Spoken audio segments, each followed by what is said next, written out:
So আমাদের এখন যেটা আমরা পড়বো সেটা হচ্ছে S3 দিয়ে আমরা শুরু করছি, অর্থাৎ AWS এর অনেকগুলো গুরুত্বপূর্ণ সার্ভিসের মধ্যে একটা হচ্ছে S3। এবং এটাও বলে নেই, AWS যতগুলো সার্ভিস ইমপ্লিমেন্ট করেছে বা ইন্ট্রোডিউস করেছে তার মধ্যে সর্বপ্রথম যে সার্ভিসটা স্টোরেজের জন্য, ইভেন স্টোরেজের জন্যই আমরা এটাকে ইউজ করব, সেটা হচ্ছে S3। এই S3 এর ফুল বলি, আমরা একটু পেছনে যাই। এই S3 অর্থাৎ তিনটা এস, সেজন্য S3 বলছে। Simple storage service, simple storage service, এটাকে এট এ গ্ল্যান্স বলা হচ্ছে কি S3। বলি যে প্রথমে S3 বলতে আসলে কি বোঝাচ্ছি। তো বলা হচ্ছে S3 হচ্ছে এমন একটা সার্ভিস যেটা অ্যামাজন অফার করছে, অ্যামাজন AWS অফার করছে, যেটা কি করবে, অবজেক্টস কে ইউজ করছে, that provides object storage through a web service interface। অর্থাৎ যেহেতু ক্লাউড ইউজ করছি, তার মানে হচ্ছে এই সার্ভিসটা আমাকে আসলে কি করতে হবে, ওয়েব থ্রু অ্যাক্সেস করতে হবে। কিসের মাধ্যমে করতে হবে? Web through, right? আমরা এখন ব্রাউজার দিয়ে কিন্তু এটাকে অ্যাক্সেস করছি, আমার এখানে ইন্টারনেট নিডেড। এবং বলা হচ্ছে এটা object storage. What is object storage? এবং এটাকে অ্যাক্সেস করতে হবে থ্রু ওয়েব সার্ভিস ইন্টারফেস। এখন বলা হচ্ছে Amazon S3 uses the same scalable storage infrastructure that Amazon.com uses to run its e-commerce network. Amazon.com একটা ই-কমার্স প্ল্যাটফর্ম, রাইট? তো বলা হচ্ছে Amazon.com যে ই-কমার্স প্ল্যাটফর্মটা আছে, সেটা যে ধরনের স্কেলেবল ইনফ্রাস্ট্রাকচার ইউজ করে, ঠিক সেম ইনফ্রাস্ট্রাকচার ইউজ করতেছে কারা? Amazon S3। তার মানে হচ্ছে এটা বুঝতে যাচ্ছে, এটা আপনার যদি স্কেলেবল শব্দটার মানে বুঝি, তাহলে হচ্ছে এটা মোর দেন স্কেলেবল আসলে। অর্থাৎ লোড নেয়া, লোড কমানো, লোড বেড়ে যাওয়া, লোড কমে যাওয়া, সবকিছুর উপর ডিপেন্ড করে এটা প্রয়োজন অনুসারে কি করতে পারে, নিজেকে এক্সপান্ড করতে পারে, প্রয়োজন অনুসারে নিজেকে কি করতে পারে, একটু রিডিউস বা শ্রিঙ্কও করতে পারে। That is scalability. Amazon S3 can store any type of object. আবারও বলছি, এটা হচ্ছে অবজেক্ট স্টোরেজ, যার কারণে সে any type of object store করতে পারে, which allows use like storage for internet applications, backup and disaster. তাহলে যদি আপনাদেরকে কেউ এরকম জিজ্ঞেস করে, ভাই S3 যে পড়তেছে, S3 যে আসলে কি কাজে লাগবে, বলা হচ্ছে any type of object store করার জন্য আমি কোনটা ইউজ করব।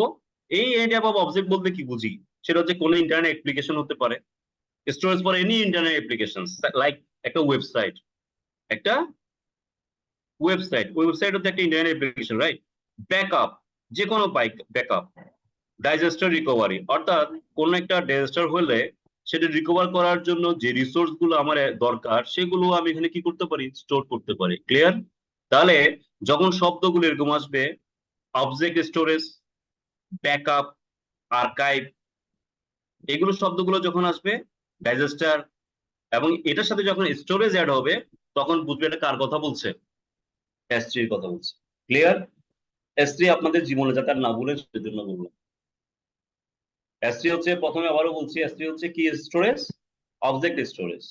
এবং এটা ইউজ কেস কি বলে, যে কোনো ধরনের ব্যাকআপ, আর্কাইভ এবং ইন্টারনেট অ্যাপ্লিকেশনস এর যেগুলো আমাদের ব্লক স্টোরেজ বা ব্লক ফাইল আছে, সেগুলোকে স্টোর করার জন্য, ব্লক বলছি, অবজেক্ট ফাইল আছে, সেগুলোকে স্টোর করার জন্য আমি কোনটা ইউজ করব, S3 ইউজ করব। বলা হচ্ছে এই স্টোরেজের উপর কিছু পলিসিস আছে, IAM পলিসিস, কিছু পলিসি আছে AWS ম্যানেজড, এগুলো আপনি চেঞ্জ করতে পারবেন না।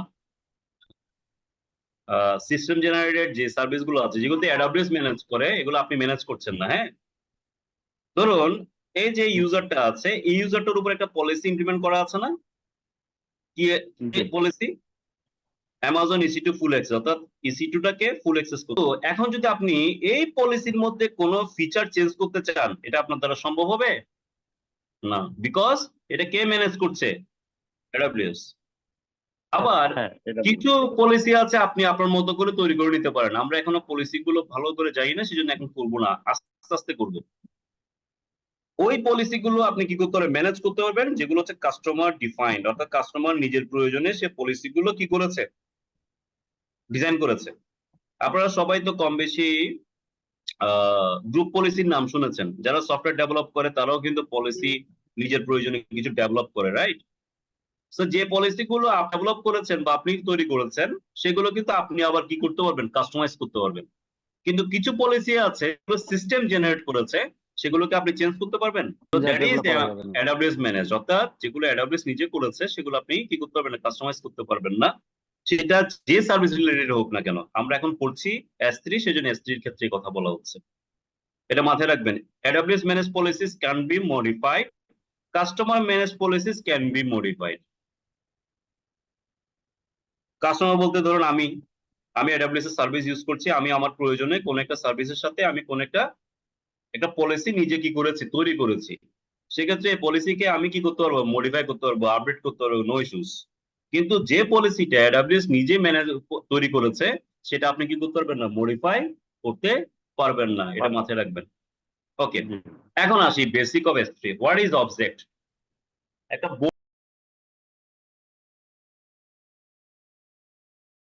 বোল্ড লেখা আছে, তাই না? Object storage. আমরা কিছু ফাইল দেখি, একটু করে পড়ি আমরা। ধরুন একটা ফাইল আছে এরকম xyz.pdf, এটা একটা ফাইল। আবার একটা ফাইল আছে xyz.exe। তো দ্যাট ইজ AWS ম্যানেজ, অর্থাৎ যেগুলো AWS নিজে করেছে সেগুলো আপনি কি করতে পারবেন না, কাস্টমাইজ করতে পারবেন না, সেটা যে সার্ভিস রিলেটেড হোক না কেন। আমরা এখন পড়ছি S3, সেজন্য S3 এর ক্ষেত্রে কথা বলা হচ্ছে, এটা মাথায় রাখবেন। AWS manage policies can be modified, customer manage policies can be modified. Customer বলতে ধরুন আমি AWS এর সার্ভিস ইউজ করছি, আমি আমার প্রয়োজনে কোন একটা সার্ভিসের সাথে আমি কোন একটা পলিসি নিজে কি করেছি, তৈরি করেছি। সেক্ষেত্রে এই পলিসিকে আমি কি করতে পারবো, মডিফাই করতে পারবো, আপডেট করতে পারবো, নো ইস্যুস। কিন্তু যে পলিসিটা AWS নিজে ম্যানেজ তৈরি করেছে, সেটা আপনি কি করতে পারবেন না, মডিফাই করতে পারবেন না, এটা মাথায় রাখবেন। ওকে, এখন আসি basic of S3। What is object? একটা বোল্ড লেখা আছে, তাই না? Object storage. আমরা কিছু ফাইল দেখি, একটু করে পড়ি আমরা।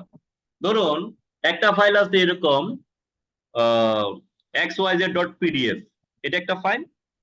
আবার একটা ফাইল আছে xyz.exe। তার মানে হচ্ছে একটা ফাইল আমি তার রিকোয়ার্ড অ্যাপ্লিকেশন দিয়ে রান করাতে পারি, আর একটা ফাইল সেলফ এক্সিকিউটেবল, রাইট? তাকে নিজেকে রান করতে হয়, কারেক্ট।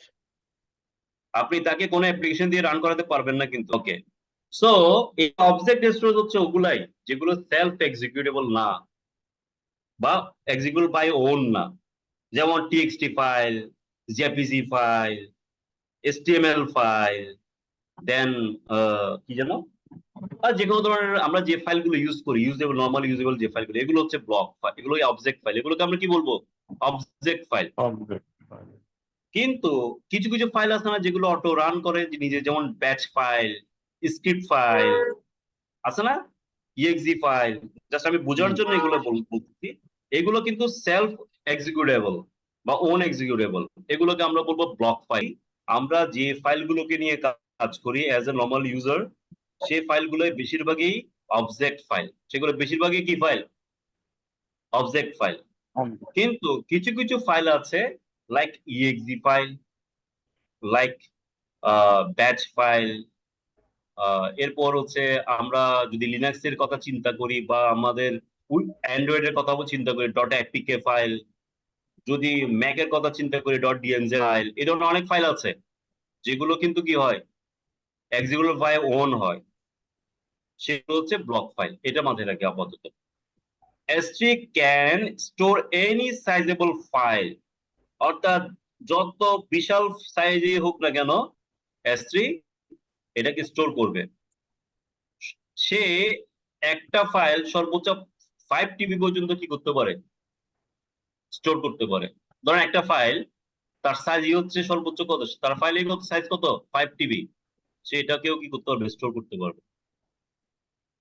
ওকে, সেকেন্ড বলছে safe storage for any file. কারণ safe storage for any file কেন, এনক্রিপশন বলে একটা বিষয় আছে না, শুনেছি তো নিশ্চয়ই। এনক্রিপশন, হ্যাঁ। এনক্রিপশন কি করে?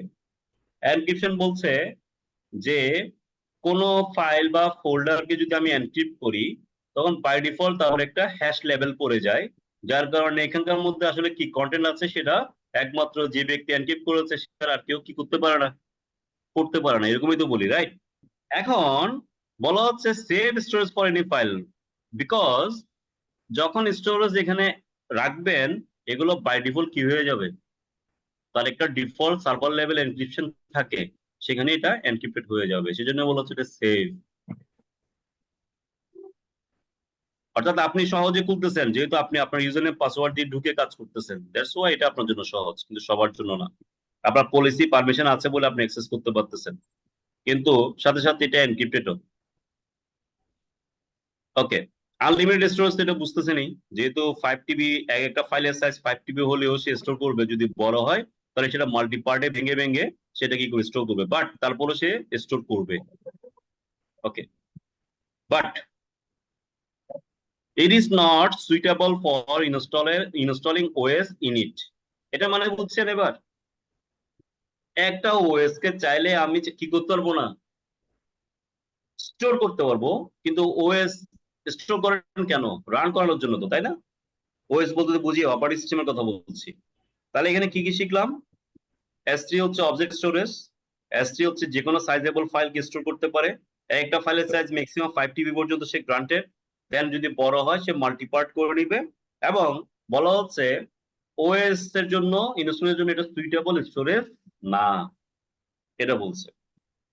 ওকে, বাকেট হচ্ছে একটা নেম স্পেস। বাকেট বলতে তখন কি বুঝিয়েছিলাম, এটা ইজ লাইক এস ডিরেক্টরি। এখন যেটা পড়বো, যে অংশটা পড়বো সেটা আমরা একটু অলরেডি জানি, like files are store in a bucket.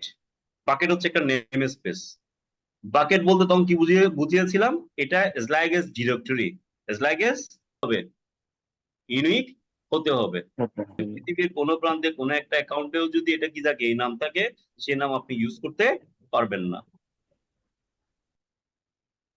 আমরা যখন কোনো একটা ফাইল বা ফোল্ডার কোনো কিছু আপলোড করব, তখন একটা কোড আসবে, সে কোডটা হচ্ছে HTTP 200, এটা মিন্স হচ্ছে সাকসেসফুল হয়েছে।